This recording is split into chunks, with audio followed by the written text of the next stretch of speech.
E agora vamos para a última fronteira. É tempo de conhecermos as novidades da investigação científica em torno da astronomia com Miguel Gonçalves. Bom dia, Miguel. Bom dia, Daniel.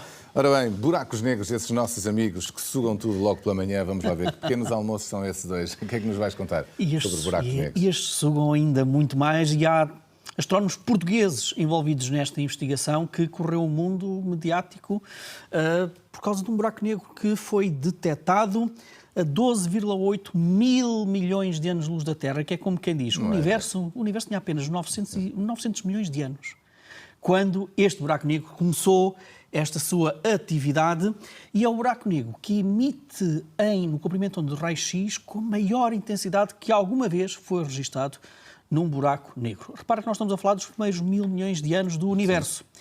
E os cientistas que fizeram esta descoberta fazem uma declaração curiosa nesta novidade, que é: os primeiros 1.000 milhões de anos são muito mais fascinantes do que aquilo que nós estávamos à espera. Ponto número 1. É a primeira vez que descobrimos um buraco negro tão voraz nestes primeiros tempos do universo? Não é.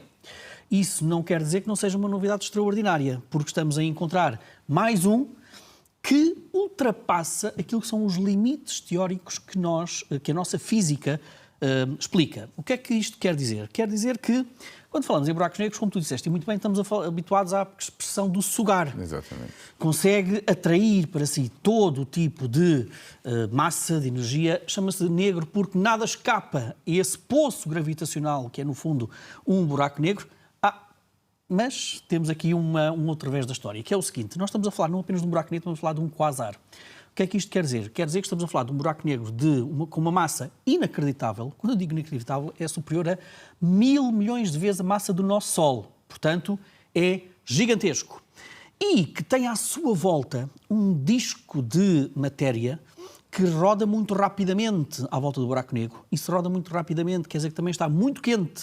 Se está muito quente, brilha muito. E está a brilhar, sobretudo, ali na zona do disco de acreção, sobretudo em raio-x.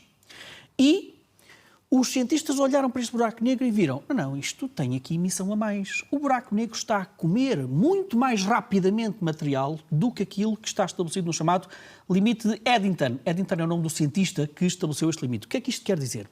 Quer dizer que, sim, é verdade, o buraco negro suga tudo e mais alguma coisa, mas aquele disco tem tanta matéria e está tão quente que tem uma pressão de radiação, tem uma pressão que joga contra a força gravitacional do buraco negro. E, portanto, é neste jogo entre a pressão de radiação que afasta e a força gravitacional do buraco negro que puxa, que atrai, que estabelece aqui um jogo dantesco entre duas forças extraordinárias. Portanto, esta pressão de radiação quase que limita, digamos assim, a quantidade de matéria que cai no buraco negro. Pois, então qual é a novidade desta história? É que este limite da pressão, chamado limite de Eddington, foi ultrapassado em cerca de 2,5 vezes aquilo que está descrito nesse limite de Eddington. Ou seja, a nossa física, pelo menos aquela que nós utilizamos para perceber estes fenómenos à volta dos buracos negros, apresenta aqui uma aparente violação que nós ainda não conseguimos explicar muito bem. Não te esqueças, estamos a falar dos primeiros tempos do universo. Sim. O universo era muito diferente naquela altura.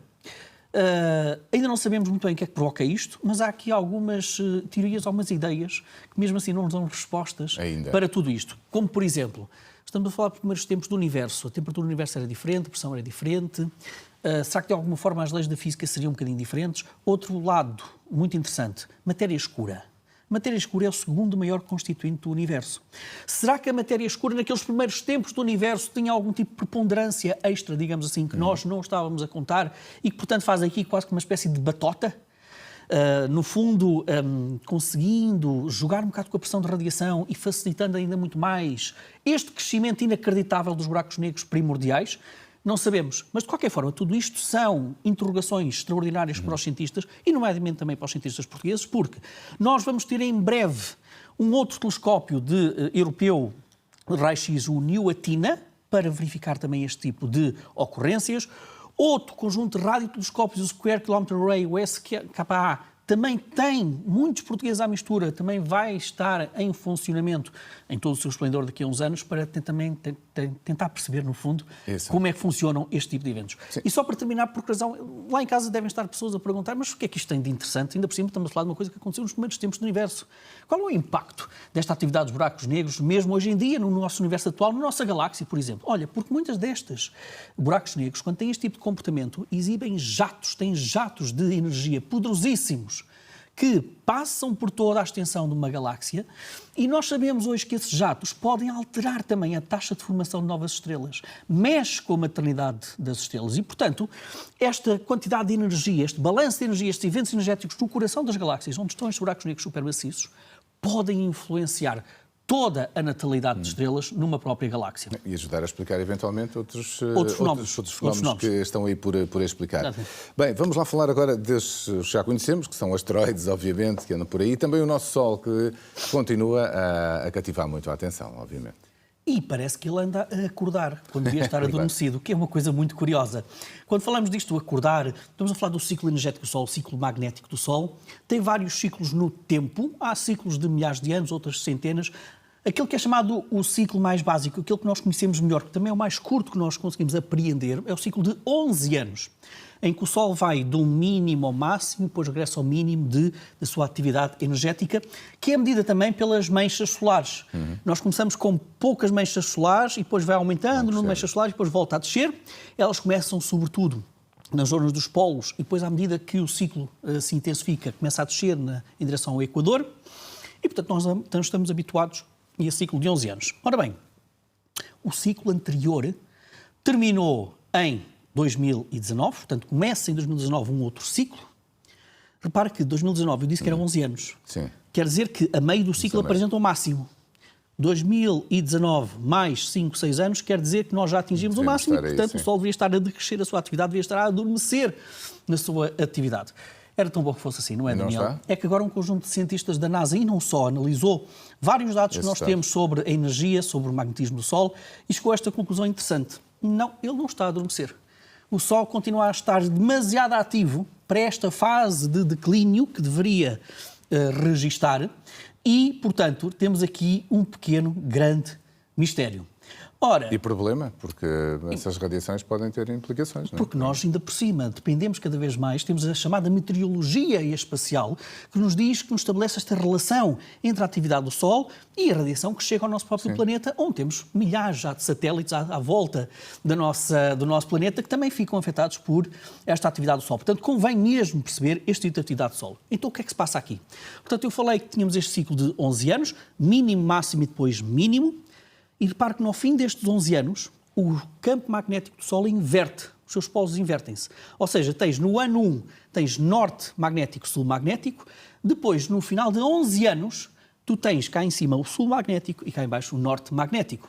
O que alguns cientistas desconfiam cada vez mais é que vamos esquecer um bocadinho esta questão dos 11 anos. Vamos focar, sobretudo, no ciclo magnético do Sol. Ou seja, será que em vez do ciclo de 11 anos será um ciclo de 22 anos? Ou seja, quando nós temos novamente os polos magnéticos alinhados desde o início, ou seja, norte-sul, sul-norte.